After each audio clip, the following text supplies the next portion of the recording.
Welcome back to the Kindness Code. My name is Carmel Sawbury and I'm here with the wonderful Chelsea Bailey. We're talking all things in children's care. And today, Chelsea, we're going to talk about transitions. What do we mean by transitions? Transitions are big changes for our young people, and they could be huge transitions, or they could be micro transitions, but they're still really impactful for the children that we work with, for looked after children especially, but for children in general.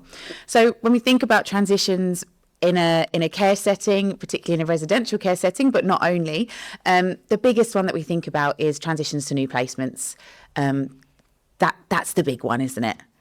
It must be terrifying for these kids. They've been moved around, often been moved foster, different placements that ended, and they've been put in a home. They don't often out of county, often a long way from their family, with other people, with a whole load of new adults.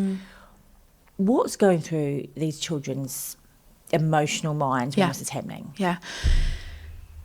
So it's not linear is the thing. And so what we have to hold in mind is that it's big regardless. And I mean, the children astound me, all the children that I've ever worked with in a residential setting, that they come into a new home full of strangers and they go to bed that night and get up in the morning and you just think, how must they be feeling? And sometimes that transition for them that they've experienced on day one might be their 10th, 12th transition at the age of 13, 14. So there's an element of resilience that's built up for young people that it might seem like, well, they're okay, they can handle it. But actually the body remembers that feeling. And so it's going to be triggered. Feelings are going to come up for young people. So transitions into new placements, I'm very passionate about it because of what I just said. I'm in awe of the children that can go from place to place and kind of start again each time. They're going into an unknown environment. So the things that we're working with that might come up, you said what emotions might they be experiencing, and we don't know. And we might not necessarily always be able to see it. Sometimes it might be extremely obvious. But the things that are coming up that are likely to be triggered, probably the biggest thing we're going to think about is anxiety. And I know I feel anxious in times of change. If you were starting a new job, for example, think about how anxious you feel. You think, oh God, I've got to go and meet new people. And what are they going to think of me? And will they like me? And will they be nice? And what if the new boss is scary? And, all of those things. And that's for somebody that's, just a grown adult, just doing, regular things. It's not, sometimes it feels nerve-wracking going to a doctor's appointment, So this transition for children coming into a new care setting, that anxious feeling, what's going to happen, who's going to be there, and the big one, am I going to be safe? And they may have had lots of feelings during their transitions where they haven't felt safe and they haven't felt held and contained. So my advice to people that are supporting transitions in residential care is to really slow this transition down and plan it in as best a way possible. I think I was reading or listening to someone who said who was a care leaver and that had several transitions and said, often people get really exciting and wanted to show how safe they were, and they were promising loads of things and trying to make it not quite fun, but almost quite overwhelming for the child going through the transition. And I guess it's people, because there's so many beautiful, kind, wonderful people in care, but actually understanding just how frightening it must be. Yeah. And so if we've got a new child coming to one of our homes, or even if we're a foster carer, what do we have to think about when literally that child's going to, the door's going to open and a child's going to walk in to their new home and sleep in a different bed that night, surrounded by strangers? What do we do? Okay, so my advice throughout the whole thing is to just put the child right at the centre of everything and be led by them, because it can be really easy for us to all get carried away and we're going to make it so special and so exciting. We're going to make a big fuss of them when they get here. But that might be too much. Like you just said, that might be really, really overwhelming, or not. We don't know until we speak to the young person and know what it is that they feel comfortable with. So where possible, in an ideal world, in a residential setting, what we want is a planned transition. We don't want same day turning up. We'll talk about that because there is a place for that. But in an ideal world, for relational safety for a child coming into a new home, we want it to be as planned as we can. So if we've got, let's say, a couple of weeks, we want to start relationship building from the get-go. So people from the home can start meeting this young person. We might go and visit them where they currently are. You might take some key workers, the manager, so you can just start getting to know each other. They're not then coming into a home where they don't know anyone. There's a safe person because I've met a couple of people and I've asked some questions. So we're giving them space. What do you want to know? What are you worried about? What are the questions that you need me to answer? We can have them over for dinner. They can come and do a visit to where they're going to be living. They can see their new bedroom. Sometimes children don't want to do that, and that's understandable. Some children just want to say, I just want to move in and stay, because it's hard to leave and come back and that type of thing. But if we can do that, then great. If not, we can do videos of the home. We can do pictures. This is your bedroom. We can prepare the bedroom. It's really important. What things do we want in that child's bedroom for them, and what do they want? What's going to feel really important for you? What do you need to make sure is in that bedroom on night one, you know? And I always remember we have kind of like and you know, all children's homes will do this. They have kind of like the standard bits and bobs that they put in a room to make it feel cozy. And I asked some children when I was a manager, is there anything when you came that you didn't have? And they said, a photo frame next to my bed. And it just hit me, because I thought, oh my gosh, of course, you know, just for a photo of somebody that's important for them or whoever, you know. So asking those questions is so powerful, because they really tell us, you know. I've had another young person that said, I just need loads of cozy blankets, you know, just fluffy blankets, a sensory weight, heavy, cozy. That's what's going to make me feel safe. You know, it might be posters on the wall. It might say, I can see you've got pink bedding on there and I can't stand it, you know, but those things really, really matter. So their space is really, really important. Faces, who's going to be in that home? What are they like? Have bios of your adults in your children's guide. So when they receive that, they can see a little funny fact about the adult, you know, a silly picture of them, so that they're, you know, we're humanising ourselves. So they've got an idea of, oh, okay, yeah, you're Carmel. I saw you in the booklet. I know a little bit about you. There's maybe an icebreaker in there. So really being led by them. This is interesting, it's child-centred. And actually, when I first heard that, it was like, let's make a big fuss of the child and make them... But actually, what you mean is really listen to them on what kind of child they are and what they need. Because 15 months I've been in the care homes. It's been fascinating and unbelievable. But some children, we've had quite a low-key, gentle transition, because that's the child they were. And we've just done one only recently, which was adorable, Chelsea. The child was quite a vibrant child. And when the house manager got on to visit her, she'd said, I live in my pyjamas. Yeah. So our team, I'm going to take no credit. You and your team, Charles, can take credit. Everyone, including all the management, turned up in pyjamas. There was a whole pyjama party plan to really transition the young person. The bedroom was all done in her favourite colours, and it was just unbelievable. And that transition went so well. But the point being, that's not what you can do for everyone, is it? No. This suited that young person. And so how... Is it just we have to really listen and then think creatively when the child transitions? Yeah, for sure. And yeah, I'm glad you brought that up, because it was so lovely and so wholesome, and that couldn't have been a better welcome into the home for that young person. And the other thing to consider in all of it is the other young people. So the other young people that already live in the home, it's a transition for them as well. You know, it's... Because they've got no agency. And they're now living with someone else. And they're thinking... oh, like, you know, who's it going to be? What are they going to be like? What if we don't get on? You know, all those anxieties that I described for the young person arriving, those anxieties are existing for the young people that are already living in the children's home or in the foster home, you know, whatever your setting is. So including them as well. We're being child-centred. We're saying we're going to welcome a new young person into our home. What do you think we should really, really make sure this young person knows? You remember what that felt like when you arrived. How did it feel? What can we do to make this young person feel welcome? But also, how are you feeling about it, and what do you feel like you need? If a big dinner altogether feels too much on night one, that's okay. But it might not be. And often what I see is that when you include the young people already in placement, they get quite excited and they're very kind and they want to join in and make the young person feel very welcome. And on this occasion that we're talking about, you know, they all went out and bought matching pyjamas, and it was, you know, it was very wholesome and sweet. So, you know, it's when we meet in the young person, when we're learning about them before they arrive, you know, we might say something simple like, what's your favourite dinner? And we can have that on the night that you arrive. They might say, I don't want to have dinner with everybody. So we know, okay, that's fine. That's, you know, so if they are a little bit more closed off, if they're perhaps a little bit more withdrawn, then we can let everybody know this young person's feeling really anxious. They're not going to be up to eating with the group on night one. So this is what we've got in place instead. And everyone's going to be really mindful of that, including the new young people. We're not going to throw a big party. We're just going to let them come in.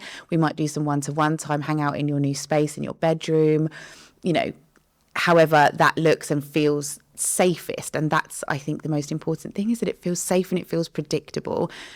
When we talk about the feelings that come up in really big transitions for children, safety has to be, in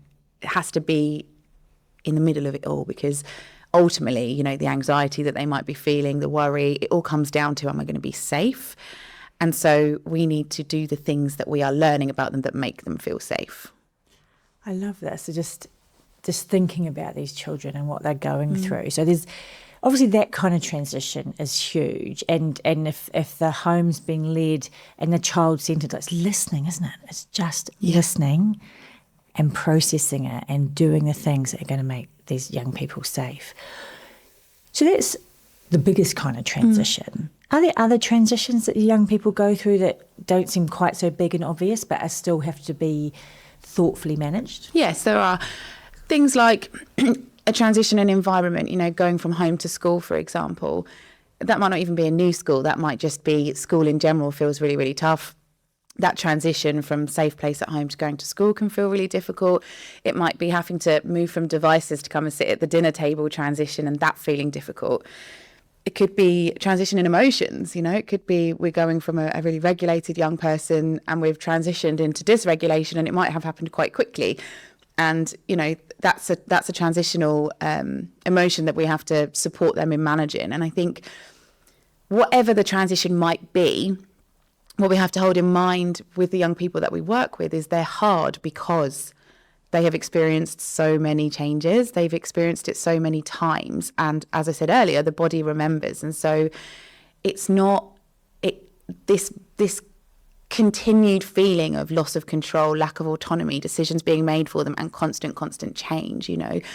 Most children live in the same house most of their life until they leave home, with the same set of parents, perhaps. Their siblings are there, looked after children. It's very, very different. And so sometimes we might see very early on lots of dysregulation and sort of big behaviours that are that need lots of one-to-one time and de-escalation. And oftentimes that can be linked to those anxiety feelings. I've got to show you at my worst. I've got to prove that you can't handle me, because there's that feeling of, well, I've been in loads of children's homes before and they haven't worked out for whatever reason that might be, but they've been moved along. A placement might have broken down, their behaviours weren't manageable, etc. So sometimes we see this, another placement, you think you can handle me.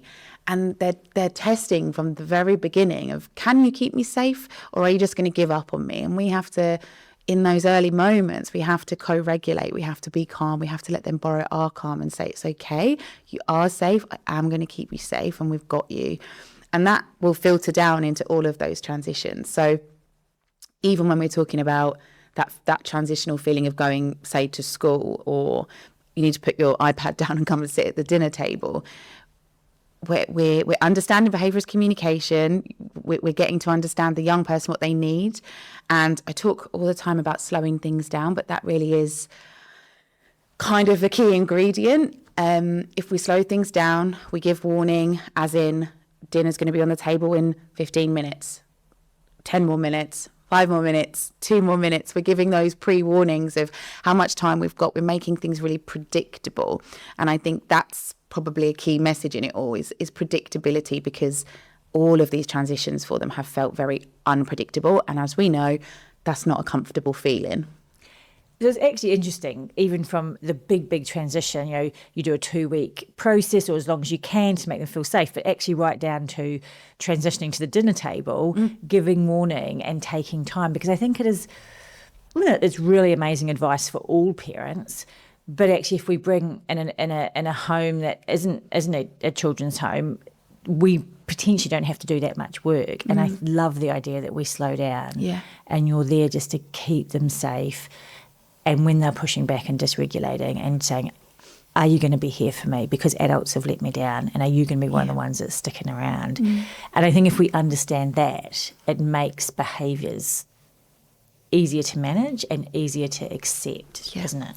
And I think just talking on the slowing it down, I'll often talk about easy ways to understand, because predominantly when I'm talking about teenagers as kind of looked after children in residential homes that certainly the settings that I've worked in, we're sort of 12 to 15 is probably your main age that we're working with. But it doesn't matter what the age is. But often I'll talk about things, and it might sound like I'm talking about younger children.